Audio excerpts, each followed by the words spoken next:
Have you created a child that needs your attention 24/7? Remember, we have to take ownership. We blame it on like this neediness. My mom was like, go outside, go play, girl. When the lights come on, come in. As a helicopter parent, have we created the own tension and friction that we've designed? Is that on us? Is that on cultural mentality of projecting fear constantly, and therefore we cannot let our kids out of our sight? We cannot let our kids, this is something that we did, climb on the outside of the playground because that's not the rules.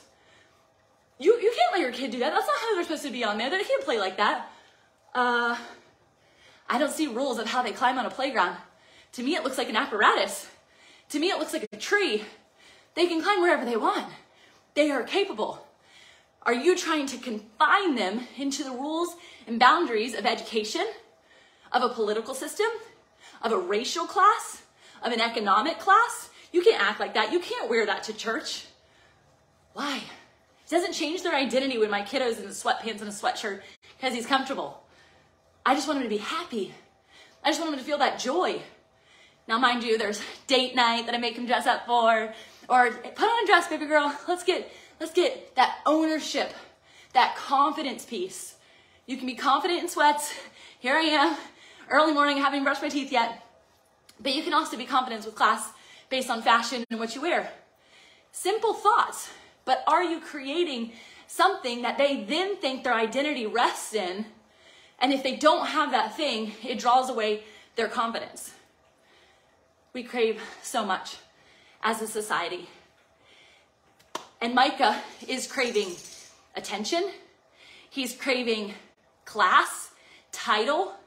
He's craving access even to God, but through conduits that are not of God. He wants to be the warrior, the man up front, the man in charge. It's interesting that this is a Mother's Day conversation and I'm talking about a man and the role of a father. But you have to stem back to the beginning, right? The Alpha and the Omega. We're so focused on end times. We're so focused on when he's coming back. But Genesis, the creation, actually instills our identity and our truth patterns to how we actually can become like Christ. Because we have to know Christ to become like Christ. We have to know his lineage. We have to know his tradition. We have to know the prophecy connected to it. Otherwise, we're pulling things out of context, and that's where the prosperity gospel comes from. That's from the grace-only church comes from. Righteousness and sanctification, big churchy words, I know. Essentially, always becoming filled towards goodness and mercy. All the days of your life have to come from somewhere. Micah came from somewhere. This is where we, as mamas and daddas, get to create ownership and recorrect. I don't care how old your child is, you have an opportunity to recorrect. They can learn and glean and see the fruit of your life today. So there's no shame, there's no condemnation. I get it wrong all the time, y'all. I'm coming from a place of love to say, hey, let's go higher as parents. Let's go higher as Christians. Let's go higher as the leaders in our communities.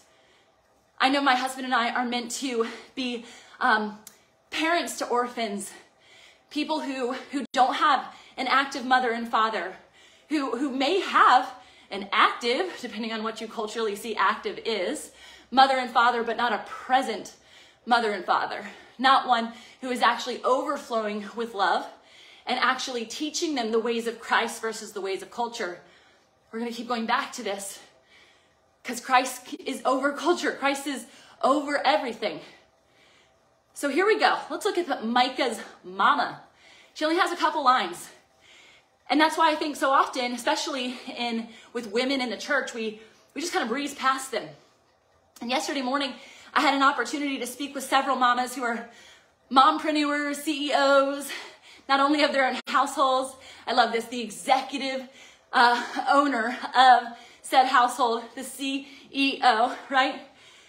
So good. The chief organizing officer, the COO of the home and all the kiddos, right? And that might be a dad. I know plenty of dads who get to play that role and they're so good at it. It's such a gift to have either or, no gender discrepancy in that, but moms and dads do play different roles, even if your titles might overlap, okay? Because you're of different nature from Christ. That's why we need both Adam and Eve. Adam couldn't sustain all of Christ inside of his one body, and therefore he pulled Eve, he pulled emotion into a woman. And that's why we have to have both and. You see this in the problem. Whew, this is good. God, you're so good. You see this in the problem of humanity associated to identity right now, because either there wasn't a present father or there wasn't a present mom. So Micah has a mom. I don't even know if they ever mention his father, which is interesting. I'll have to look into that. But it says this. It says that one day he said to his mother, I heard you place a curse on the person who stole 1,100 pieces of silver from you. So first off, he heard her curse. To me, I understand that as she was actually either cursing out loud because she was just mad. She was just PO'd at the situation, or she was speaking to God. I believe that she was speaking to God based on the next couple sentences that she said. He admits, he says, well, I have the money. I was the one who took it.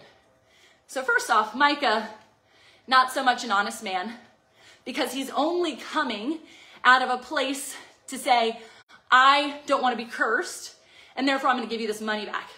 It was almost like I'm going to pull the rug from underneath you. You don't have a choice but to fall.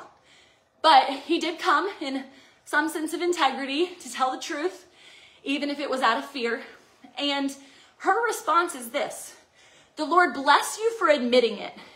His mother replied. He returned the money to her, and she said, I now dedicate these silver coins to the Lord. All right, we gotta pause here. The Lord bless you for admitting it. So she went from cursing him to immediately blessing him based on his action.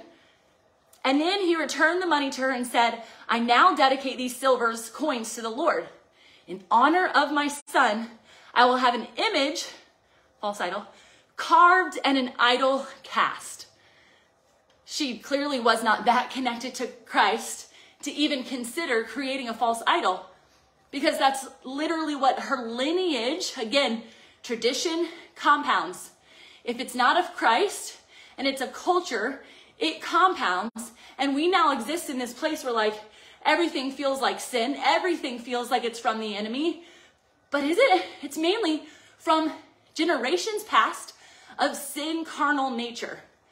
So she's taking something, turning it into a false idol, and she's literally gifting it to her son who just stole from her and likely only admitted it because he didn't want to be cursed.